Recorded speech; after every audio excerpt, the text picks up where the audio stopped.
제37차 중부연회 청소년 선교회 여성교회 주관 화요예배를 다 같이 드리시겠습니다. 지금 우리를 대표해서 인천 남지방 조한나 집사님께서 나오셔서 대표 기도해 주시겠습니다.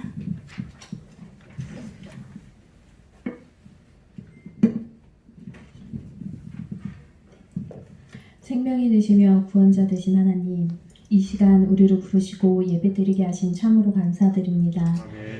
코로나로 인해 평소와는 다르게 드려지는 예배이지만 주님께서는 우리의 중심을 보시며 기뻐 받으실 줄 믿습니다. 아멘. 그동안 주어진 삶의 모든 순간들 너무도 당연히 여겼던 것을 용서하여 주옵소서. 모든 것의 주관자는 오직 주님뿐임을 우리가 더욱 깨닫게 하시고 범사에 감사하며 주님께 영광과 찬양을 올려드리는 우리들이 되게 하여 주옵소서. 아멘. 특별히 코로나로 신음하고 있는 이 나라와 민족 전 세계를 위해 기도하기 원합니다. 너무 많은 사람들이 고통 속에 있습니다. 우리가 이때 나만 생각하는 이기적인 생각을 버리게 하시고 이웃을 먼저 생각하는 너그러운 마음을 주시고 두려운 마음 또한 내어놓고 기도하게 하옵소서. 아멘. 병상에 있는 자들을 치료하여 주옵소서. 모든 눈물을 닦아 주옵소서. 아멘. 우리 믿는 자들이 더욱 앞장서서 지혜를 모으게 하시고 무엇보다 뜨겁게 기도함으로 주님을 강하게 붙들어 우리를 치유하시며 역사하시는 주님을 우리 모두가 경험하는 역사가 있게 하옵소서. 아멘. 오늘 저희들이 드리는 예배를 받으시고 감사와 찬양을 흠양하여 주옵소서. 아멘. 하나님의 영광을 위하여 모였습니다. 아버지가 기뻐하시는 산제사를 드리게 하옵소서. 아멘. 죄 가운데 살던 우리가 하나님의 대속의 은혜를 사모하여 이 자리에 모였습니다. 저희의 찬양을 받으시고 진리의 빛 가운데로 인도하옵소서. 아멘. 늘 구속의 주님을 고백하며 살게 하여 주시고 영원토록 십자가의 은혜 안에 사는 복을 허락하여 주옵소서. 아멘. 고난의 삶 가운데서도 기도 생활을 멈추지 않으셨던 주님의 깊은 기도를 본받기를 원합니다. 핍박 속에서도 끝까지 섬김의 삶을 실천하셨던 그 낮아지심을 본받기를 원합니다. 수치와 모욕을 당하면서도 끝까지 분노를 쏟지 않으셨던 그 인자하심을 본받기를 원합니다. 오직 십자가의 사랑을 이루기 위해서 모진 고통과 멸시를 감당하셨던 주님처럼 우리에게도 그 길을 따라가는 믿음을 주옵소서. 아멘.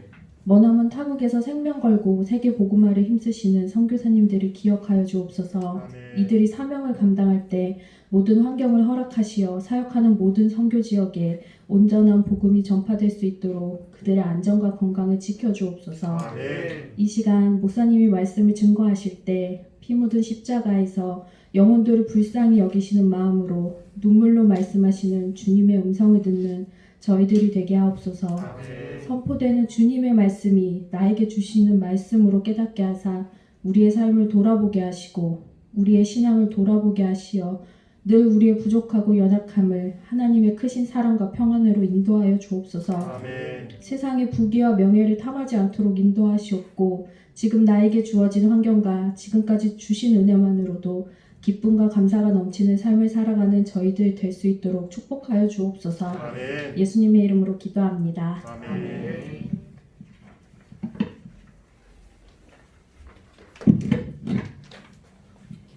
지금은 부평 동지방 김유나 집사님께서 나오셔서 성경 봉독해 주시겠습니다.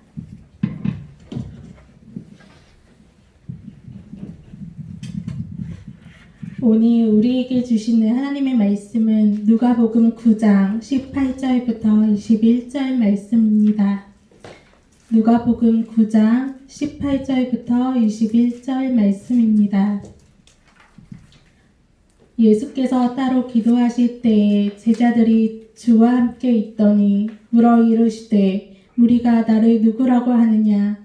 대답하여 이르되 세례 요한이라 하고 더러는 엘리야라 더러는 옛 선지자 중에 한 사람이 살아났다 하나이다. 예수께서 이르시되 너희는 나를 누구라 하느냐? 베드로가 대답하여 이르되 하나님의 그리스도 신이이다 하니 경고하사 이 말을 아무에게도 이르지 말라 명하시고 아멘. 아멘. 지금은 어울림교회 현정우 목사님께서 나오셔서 너는 나를 누구라 하느냐 라는 제목을 가지고 말씀 전해 주시겠습니다. 아멘.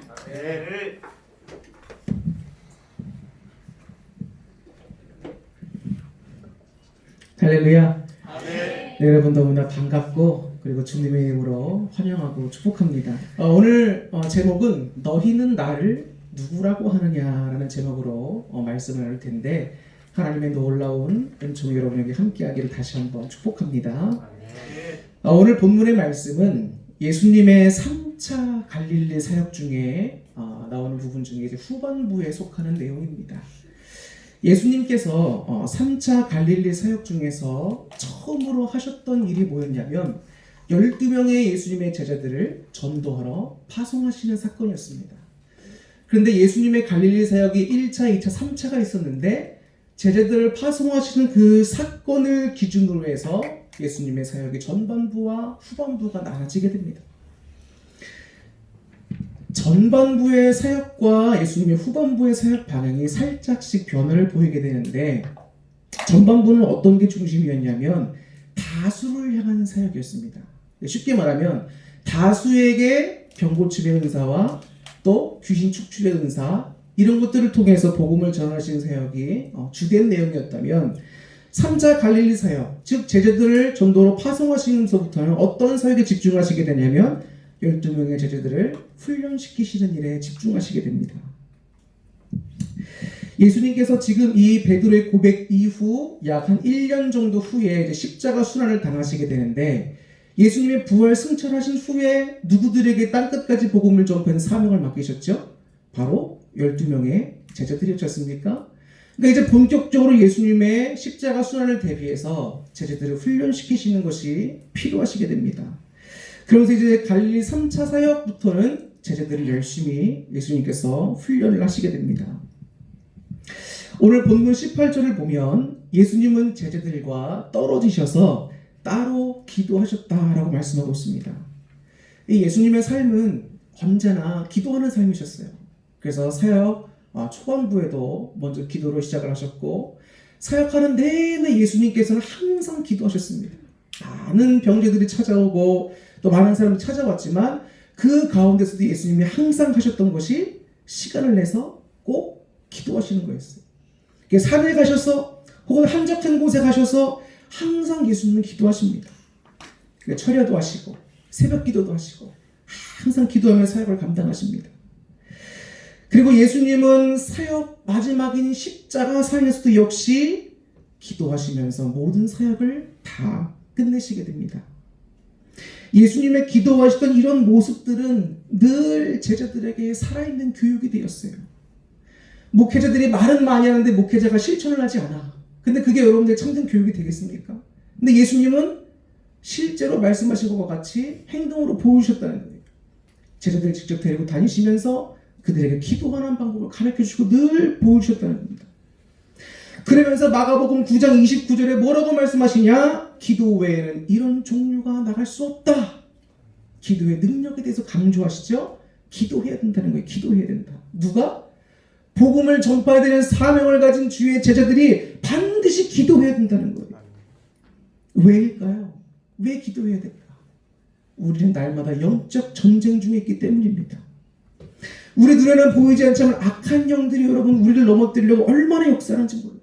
예수님께서 기도를 해야 될 것을 강조하시면서 말씀하시기를 유혹과 시험에 빠지지 않도록 깨어 뭐하라? 기도하라.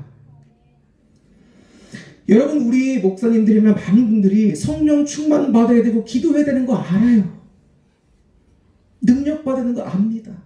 근데 여러분 예수님도 성경을 보니까 성령과 능력을 하나님께로부터 부여받았다라는 말씀이 있습니다. 놀랍지 않아요? 예수님도 기도하심을 통해서 성령 충만과 능력 받으시고 그 사역들을 감당하신 거예요. 사도행전 10장 38절에 이렇게 말씀합니다. 하나님의 나사렛 예수에게 성령과 능력을 기름 붓듯 하셨음에 그가 두루 다니시며 선한 일을 행하시고 마귀에게 눌린 모든 사람을 고치셨으니 이는 하나님이 함께 하셨습니다. 할렐루야. 예수님도 여러분 기도를 통해서 성령 충만과 능력을 받으셨는데 하물며 그분의 제자들은 우리야 얼마나 기도해야겠냐고요. 예수님께서 여러분 열심히 기도하셨듯이 우리 또한 열심히 기도해야 됩니다. 아멘.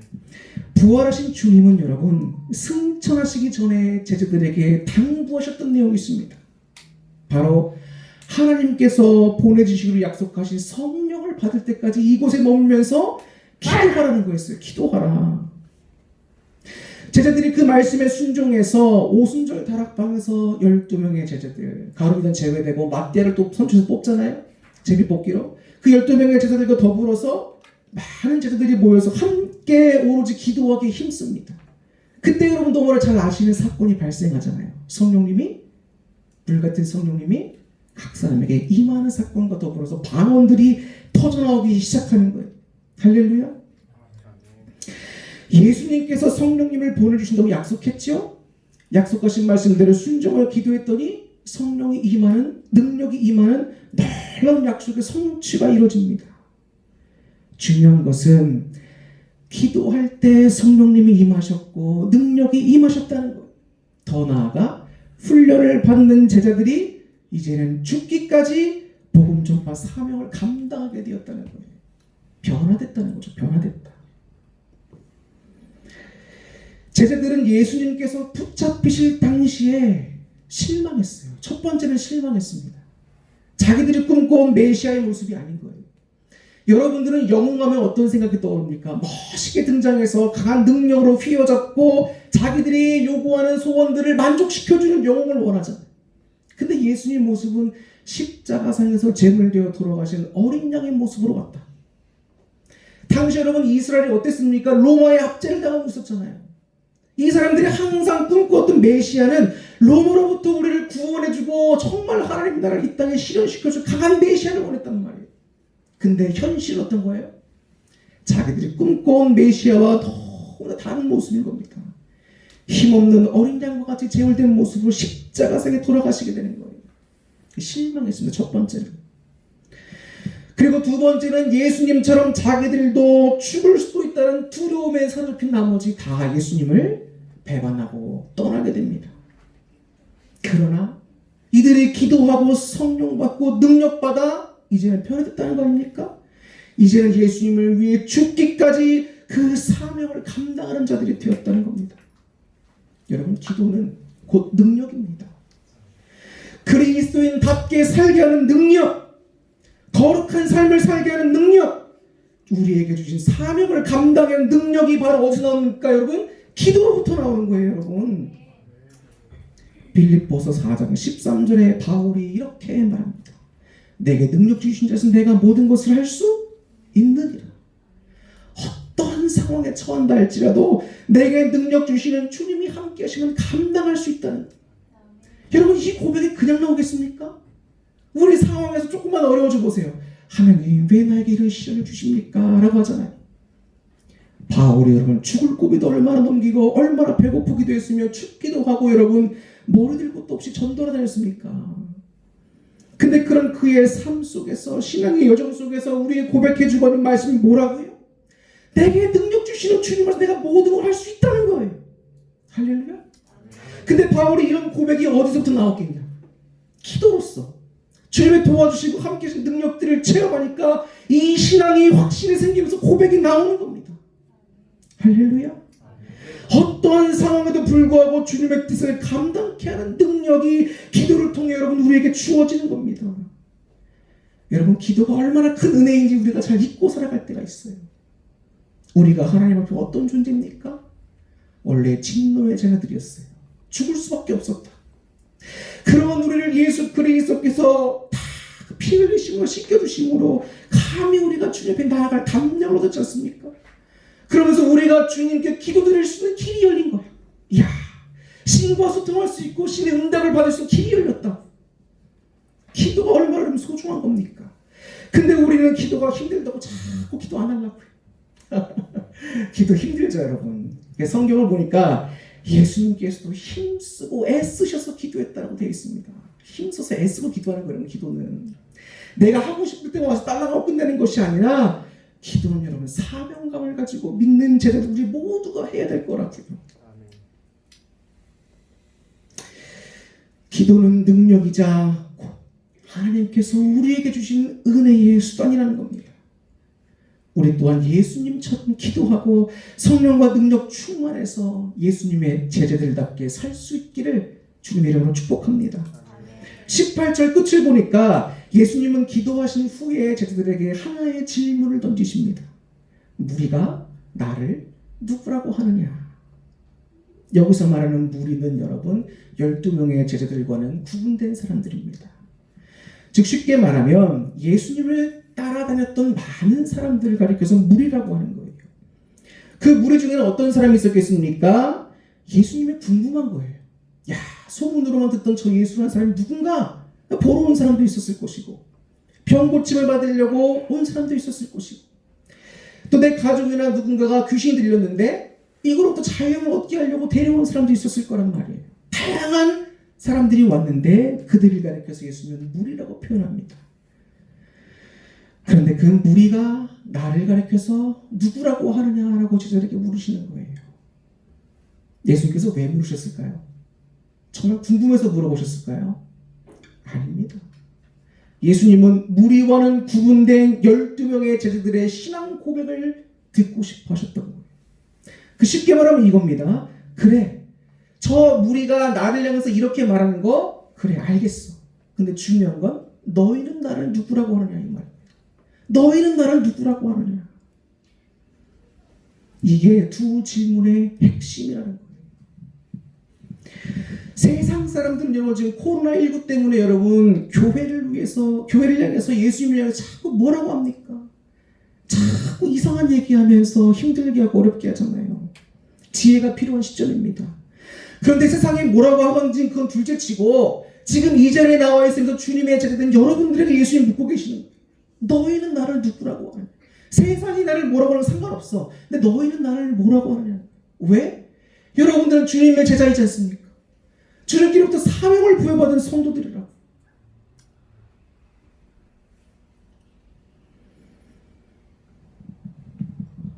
무리는 마치 열렬히 스타를 쫓아다니는 팬과 같아서 언제든지 열정이 식으면 흩어집니다.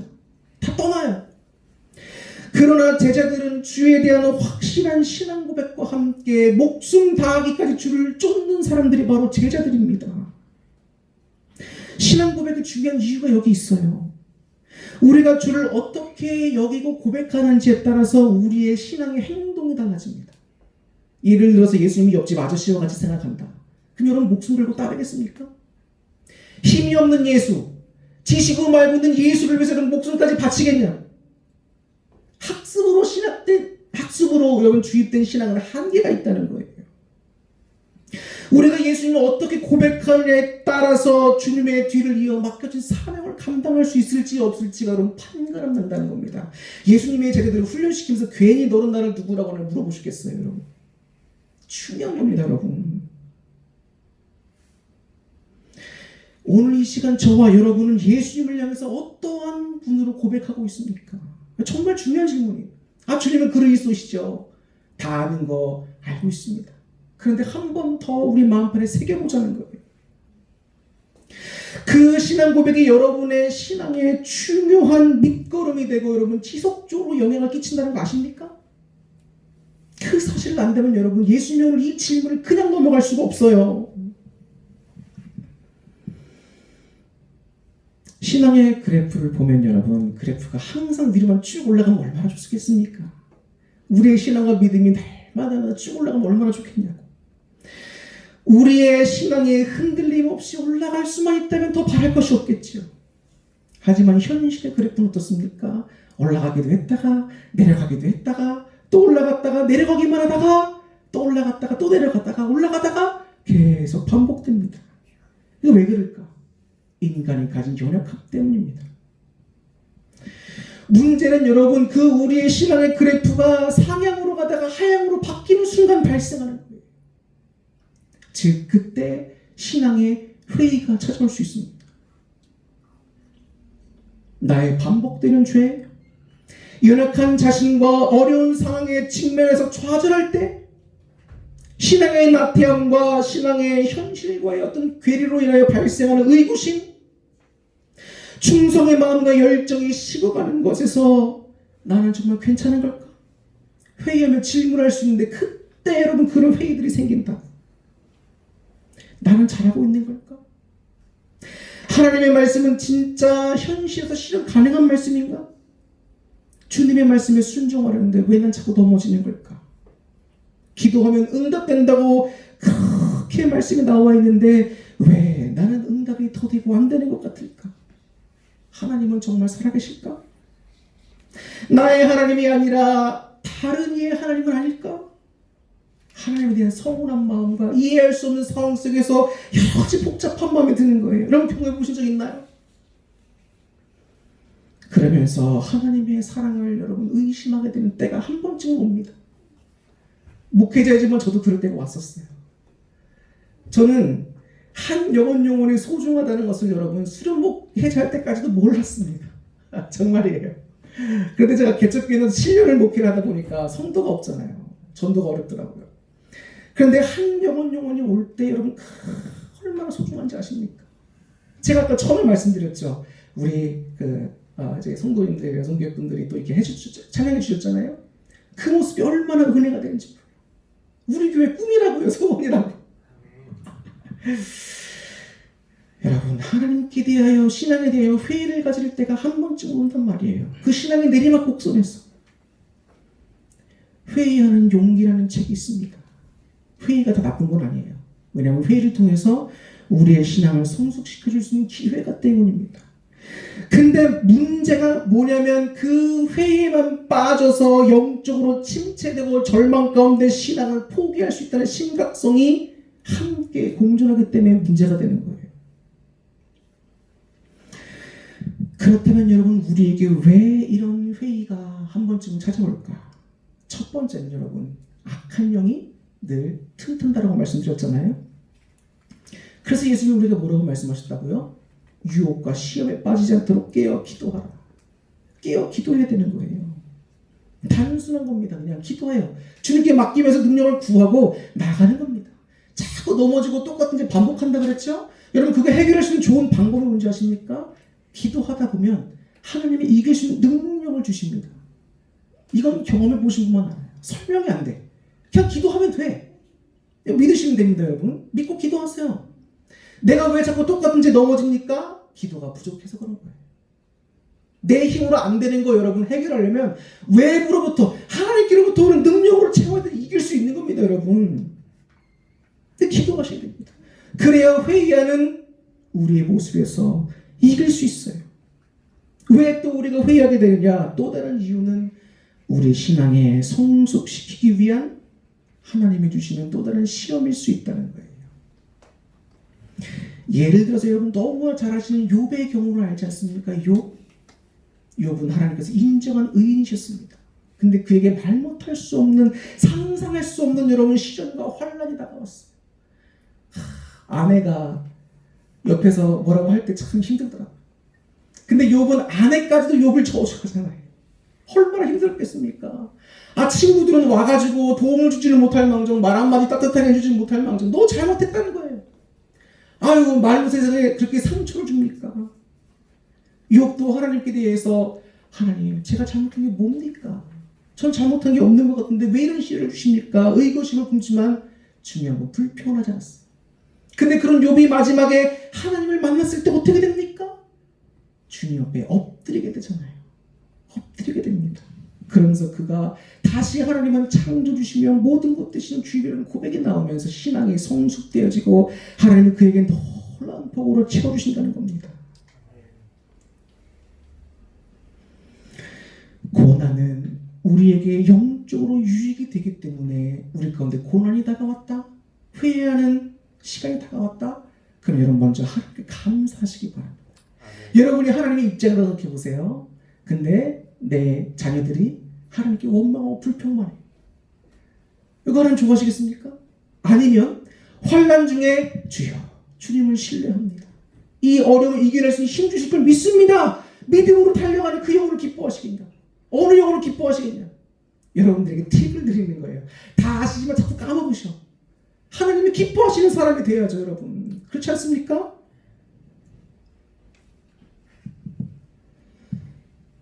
예수님은 오늘 이 시간 우리에게 말씀하십니다.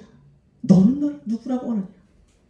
우리가 예수님을 주로 고백하고 살아가는데, 하나님의 그리스도라고 고백하고 살아가는데 우리는 너무 힘이 없게 살아가.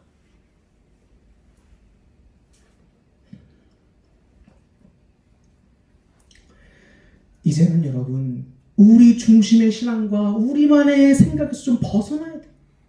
그래서 하나님 중심의 신앙과 주의 뜻을 이제는 신뢰하는 기도의 신앙으로 나아가야 된다는 겁니다. 지금은 은퇴하셨지만 한때 감리교 연수원 원장직을 맡고 계셨던 정용치 목사님이라는 분이 계십니다. 아마 들어보신 분도 계실 거예요. 그 목사님이 엠마오로 가는 길 거기 이제 원장으로 계실 때 2009년도에 올렸던 내용이고, 또 제가 수련 목회자 시험에 합격해서 영성수련에 갔을 때 그분도 거기서 해주셨던 말씀인데 제 마음판에 꽉 박혀서 여러분들과 좀 나누려고 왔어요. 이 목사님의 이야기입니다. 지금부터 약 한 50여 년 전의 일이에요. 이 목사님이 목회 초임지로 나갔는데 거기서 교회 앞마당을 청소하는데 여러분 낙엽 같은 게 있을 거 아니에요. 쓸어가지고 이제 소각하는 중이었는데 6.25 때 불발된 탄이 거기 있던 거예요. 근데 소각하면서 터지면서 파편이 오른쪽 눈에 튄 겁니다. 그러면서 실명하게 됐어요. 그래서 손상된 안구를 적출하고 병원에 누워있으면서 이 목사님이 하나님께 질문합니다. 하나님이 계시다면 왜 나에게 이런 고통과 불행을 주십니까? 한동안 주체할 수 없는 원망과 불만을 하나님께 토로했다고 합니다.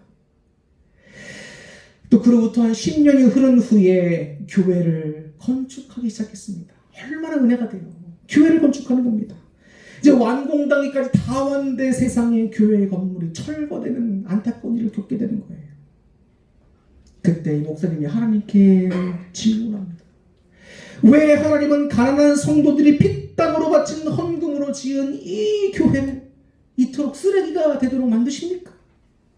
여러분 이해할 수 있습니까? 여러분이 목회자 때 생각해 보세요. 희망찬 마음을 품고 첫 목회자가 있는데 세상에 불발된 도저 한쪽 눈을 잃어 성도들과 피땀을 흘려가면서 함께 헌금을 모으고 기도하면서 교회 완공을 하고 있는데 세상에 철거당해. 야, 이게 뭐라고 말합니까? 그리고 또 시간이 흘렀습니다. 목사님이 이제 미국으로 이민 가셔서 이민 목회를 하시면서 이제 아들이 있었는데 그 막내 아들이 대학 4년차 때에 여름방학을 맞아서 한국으로 왔습니다. 친구들과 함께 차를 타고 가다 교통사고가 나서 그 아들이 죽었어요. 여러분의 아들이 얼마나 소중하고 사랑스럽습니까? 딸들이. 근데 그 소중한 여기는 자녀가 죽었다고 생각해봐. 야, 이거 기본 운명 아닙니까 정말? 인생 자체가 이해할 수 없는 일들이에요.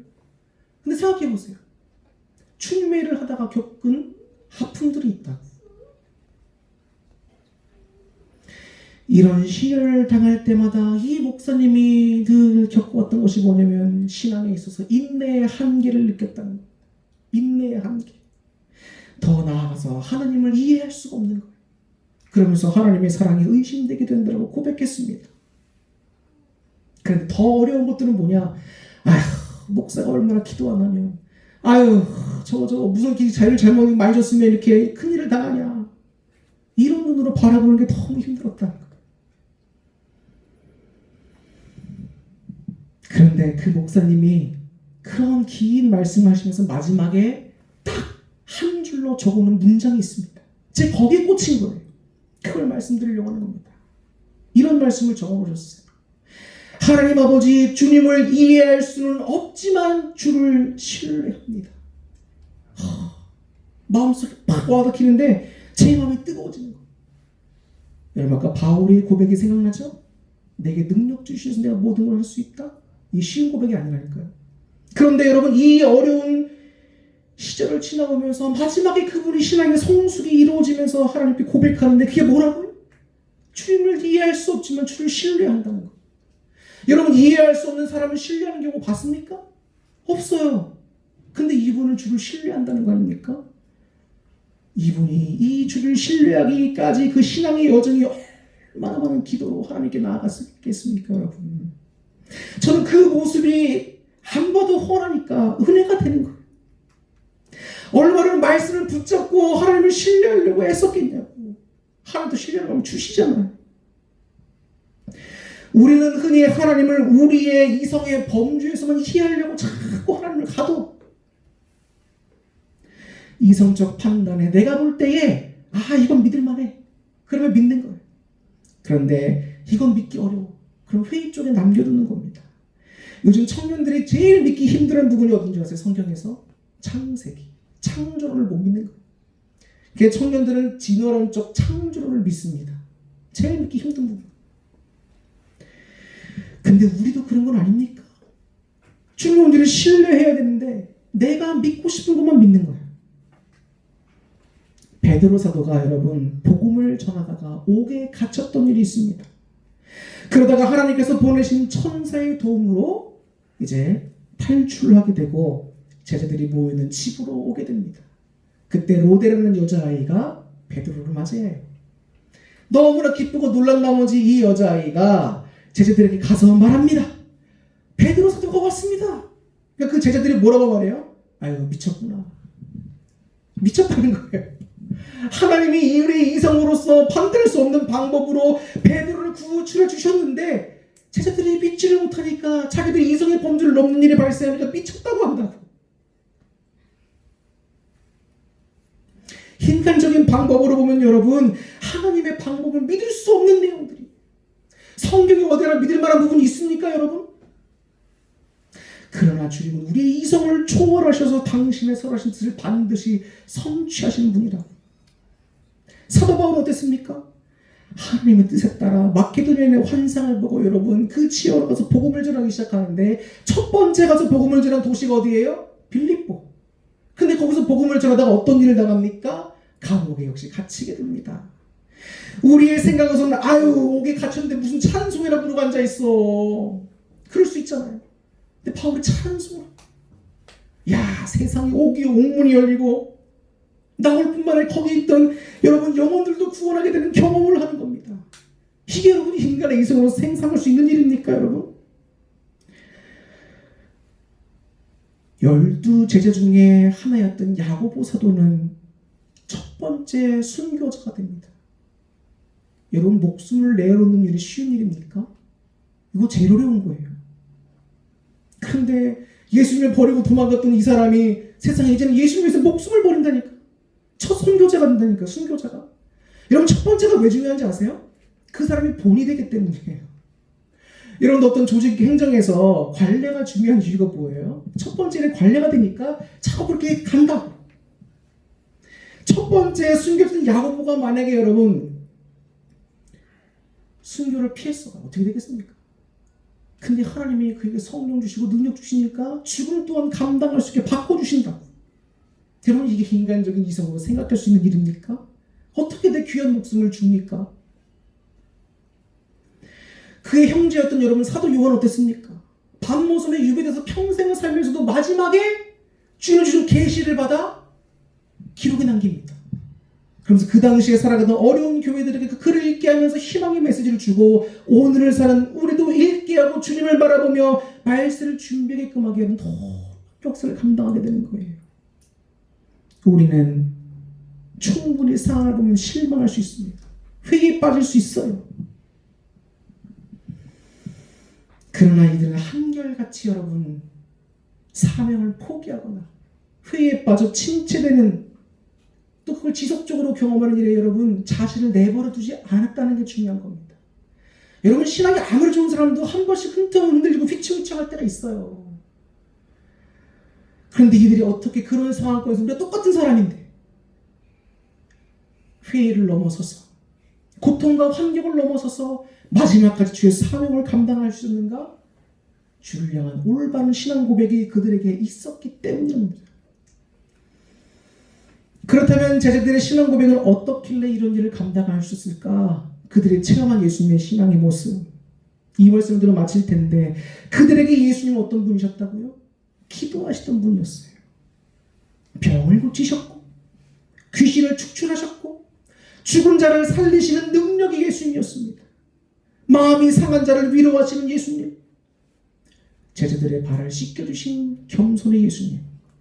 부활의 주님이셨고 예수님을 배반한 제자들이지만 친히 찾아오셔서 조반을 차려주셔서 먹게 하시고 주님의 부활하신 것을 의심하는 도마에게 직접 만져봐라 라고 하면서 그에게 자상함까지 보여준 예수님이셨다는 거예요. 그리고 다시 오실 영광의 주님이라는 것을 그들은 늘 살면서 체험한 겁니다. 그리고 주를 향한 바른 고백이 형성되는 거예요. 주는 그리스도시요 살아계신 하나님의 아들이십니다. 이건 마태복음에 나와 있는 겁니다. 마태마가 누가복음에 똑같은 기사가 실렸지만 조금씩 고백이 달라요. 근데 마태복음은 가장 완전한 고백이고 마가복음에서는 주는 그리스도십니다라고 고백이 되고 오늘 우리가 읽은 누가복음에서는 하나님의 그리스도이십니다라고 고백이 됩니다. 조금씩 강조는 포인트가 다른 거지만 결국은 같은 거예요. 오늘 말씀에서 하나님의 그리스도다 원문을 보면 하나님께로부터 권세를 부여받은 그리스도라는 의미입니다. 그게 뭐예요? 예수님은 왕이신데 하나님께로부터 그 권세를 부여받은 분이라는 겁니다. 그 분이 누구다? 우리의 왕이시라는 거예요. 자랑스럽지 않습니까?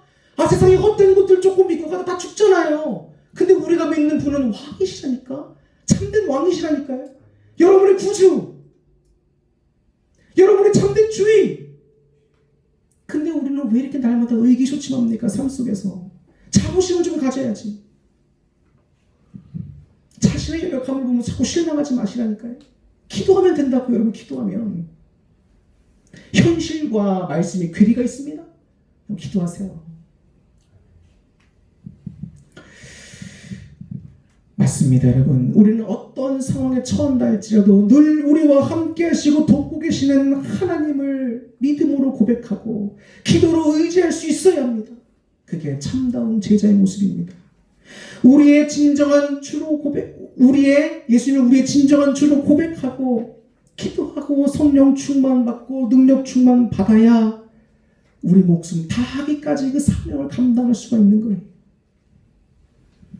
혹시 여러분 다리에 힘이 풀려서 주저앉은 분들 계시다면 기도를 통해 주님이 주신 능력을 통해 두 다리에 힘을 내어 일어나 달려가시기를 바랍니다. 맡겨주신 사명을 겸손과 충성으로 감당해야 합니다. 우리가 사는 시대는 말씀입니다. 제가 기도할 때 하나님께서 마음속에 계속 푸시하면서 주시는 것이 시대를 분별하라. 시대를 분별하라. 시대를 분별해야 됩니다. 지금 여러분 시대가 그냥 안일하게 살 때가 아니에요. 여러분 기도하면 주님께 대한 바른 신앙으로 믿음으로 나아가면 주님은 반드시 힘을 공급해 주십니다. 그래서 신앙이 성숙한 이들은 신앙의 그래프가 높은 데서 완만하게 흘러갑니다. 여러분도 그런 신앙의 성숙이 이루어지기를 주님의 이름으로 축복합니다. 이제 이 말씀 이제 마치겠습니다. 여러분들이 이제 각종 모임과 교회와 또 속한 조직에서 여러분 주를 위한 일들 다 감당 오신 분들로 알고 있습니다.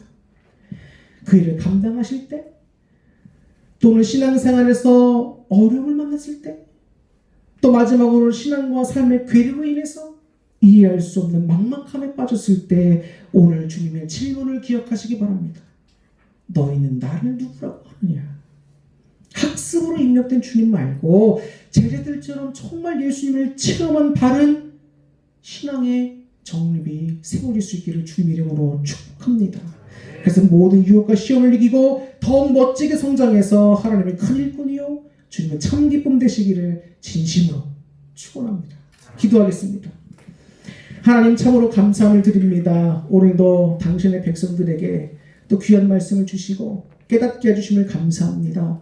우리의 마음을 열리고 겸손으로 받아들이게 하시고 하나님 말씀에 순종하여 기도함으로 성령 충만 능력 충만 받고 또 주를 향한 온전한 신앙 고백 가운데 우리에게 맡겨진 사명을 죽기까지 감당할 수 있는 힘을 허락하여 주옵소서. 그래서 하나님께 주신 놀라운 은혜와 기업들을 마음껏 받아 누릴 수 있도록 도와주시고 주를 바라보며 하늘 소망 바라보며 오늘도 힘있게 이겨낼 수 있도록 도와주옵소서. 예수님의 이름으로 기도하옵나이다. 이제는 우리 주 예수 그리스도의 크신 은혜와 하나님의 무한하신 사랑과 성령님의 내조감화 감동 교통하심과 도우심과 위로하심의 역사가 이 시간 참석한 모든 주의 백성들과 또 방송 예배로 참여하는 모든 신령들과 저들의 배우자와 자녀와 가족과 사업과 하는 모든 일들 위해 지금부터 영원토록 함께 하옵기를 간절히 축원하옵나이다. 아멘.